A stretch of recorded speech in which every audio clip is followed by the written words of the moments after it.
Coronavirus, Lorca Carolo manifeste.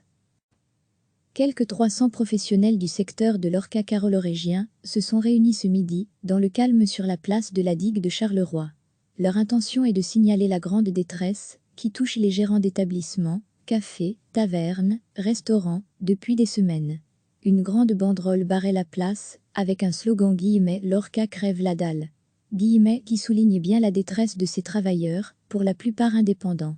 Catherine Césari gère le restaurant « Les Deux Fenêtres », une table connue de la ville, depuis 18 ans, c'est une situation exceptionnelle, mais nous sommes vraiment livrés à nous-mêmes, c'est pratiquement impossible d'envisager une réouverture, avec les tables à séparer, les cloisons, les consignes d'hygiène, le surcoût en équipement, et de toute façon, les pertes que nous engrangeons par l'inactivité imposée depuis quelques semaines. Nous demandons un geste fort de la part de nos dirigeants et gouvernants. C'est une crise exceptionnelle, qui touche et marque chaque commerce. Je ne comprends pas que l'on réouvre certains fast-foods et que nos établissements soient encore fermés. Je pense que beaucoup de mes pairs vont jeter le gant et ne rouvriront jamais. Le prochain Conseil national de sécurité est attendu avec intérêt à Charleroi.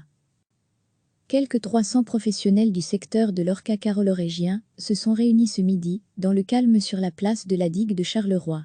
Leur intention est de signaler la grande détresse qui touche les gérants d'établissements, cafés, tavernes, restaurants, depuis des semaines.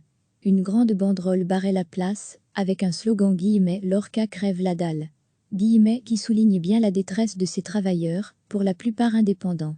Catherine Césari gère le restaurant « Les Deux Fenêtres », une table connue de la ville, depuis 18 ans, c'est une situation exceptionnelle, mais nous sommes vraiment livrés à nous-mêmes, c'est pratiquement impossible d'envisager une réouverture, avec les tables à séparer, les cloisons, les consignes d'hygiène, le surcoût en équipement, et de toute façon, les pertes que nous engrangeons par l'inactivité imposée depuis quelques semaines.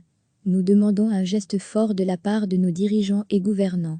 C'est une crise exceptionnelle, qui touche et marque chaque commerce. Je ne comprends pas que l'on réouvre certains fast-foods et que nos établissements soient encore fermés. Je pense que beaucoup de mes pairs vont jeter le gant et ne rouvriront jamais. Le prochain Conseil national de sécurité est attendu avec intérêt à Charleroi. Cliquez sur s'abonner pour recevoir les dernières nouvelles.